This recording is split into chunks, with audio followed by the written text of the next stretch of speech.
Alors, autant vous dire, et pour être tout à fait franc, que quand j'ai vu la compo d'équipe de l'équipe de France, j'ai eu envie d'hurler. J'ai d'ailleurs hurlé sur Twitter, parce que c'est vrai que cette équipe, sur le papier, elle faisait pas envie.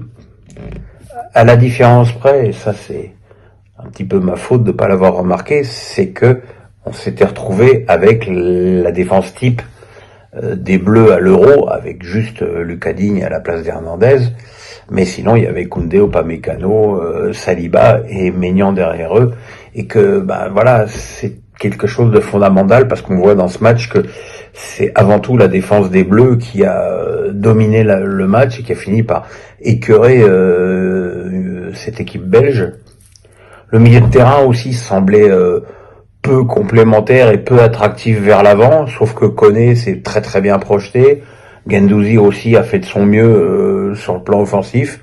Et les trois attaquants, ma foi, je dirais, ont rempli leur rôle. Donc ça veut bien dire, une prochaine fois, je fermerai ma gueule, que voilà, une compo c'est quelque chose. Après, c'est l'animation qui compte.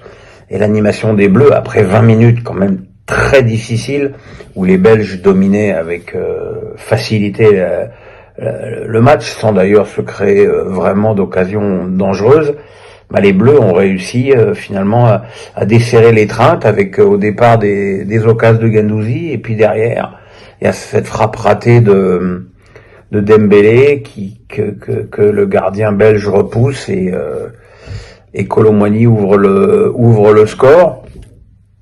La deuxième période a été bien meilleure pour l'équipe de France qui s'est mis vraiment à dominer cette équipe belge qui, alors pour le coup, reste vraiment une énigme parce que sur le papier, c'est quand même très séduisant. Hein. Il y a des bons joueurs de partout. Openda, qui est un buteur incroyable, en Bundesliga n'a pas existé. De Bruyne a été rapidement, peut-être trop rapidement, écœuré par le niveau de ses coéquipiers. Doku, vous savez ce que j'en pense. Moi, je l'appelle le poulet sans tête, mais il me l'a encore confirmé ce soir. C'est-à-dire qu'on peut pas bâtir une équipe avec un mec qui pense qu'à dribbler sur son côté et qui est totalement déconnecté du reste de l'équipe. Donc voilà, les Bleus ont réussi à finalement une partie tout à fait convaincante. Elle en avait besoin parce que l'équipe de France restait sur 2 défaites consécutives et 5 buts encaissés. Donc le fait de gagner 2-0, de pas encaisser de but, ce sont 2 bonnes nouvelles pour les Bleus et pour Deschamps. Maintenant, il faut essayer de se projeter un petit peu vers l'avenir, de voir quels joueurs sur quels joueurs on peut construire pour l'avenir. Je pense que Koné a vraiment marqué des points. Bon, je pense qu'au prochain rassemblement, Rabiot aura trouvé un club, Kamavinga sera rétabli et Tchouaméni sera là aussi. Mais notamment les deux Madrilènes, ils ont beaucoup approuvé en équipe de France par rapport à leur euro très décevant aux deux. Rabiot aussi, qui avait plutôt très bien commencé l'euro, a mal fini. Donc voilà, il y aura des choix à faire et Koné, pour moi, est déjà candidat à une place dans ce milieu de terrain. Après, pour l'animation, il faudra voir comment se sent Griezmann à l'avenir. Il faudra voir comment Mbappé va performer avec le Real et s'il est un petit peu plus concerné par l'équipe de France que ce qu'il a montré sur ce rassemblement et surtout cette conférence de presse qui était horrible. Donc voilà, il y a moins d'interrogations évidemment qu'après le désastre contre l'Italie. C'est pas tout rose non plus, mais voilà, on a déjà, je pense que l'équipe de France déjà tient sa défense. Digne a montré qu'il pouvait remplacer Hernandez à tout moment.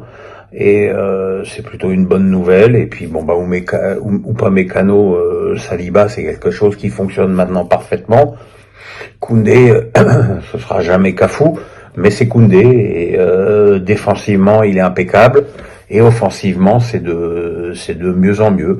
Donc voilà, c'est finalement après mes craintes de la compo d'équipe, je vais pas vous dire que j'ai passé une soirée trépidante dans mon lit, mais bon, que vous voulez, hein. On a gagné, on va s'en contenter, hein. Voilà, mes chéris, je vous donnerai des petites nouvelles de l'hôpital demain, où je me rends dès 8h. L'opération aura lieu, je sais pas, dans la journée, hein. Vous savez comment c'est l'hôpital, on peut pas vous dire. Et puis voilà, je vous enverrai un petit message pour Twitter quand je serai réveillé. Je vous embrasse. Merci pour vos messages de soutien. Merci pour le très beau score aussi de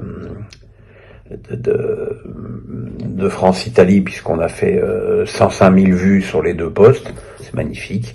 Je vous embrasse. On s'abonne, la cloche et le pouce, bien sûr. Bye bye.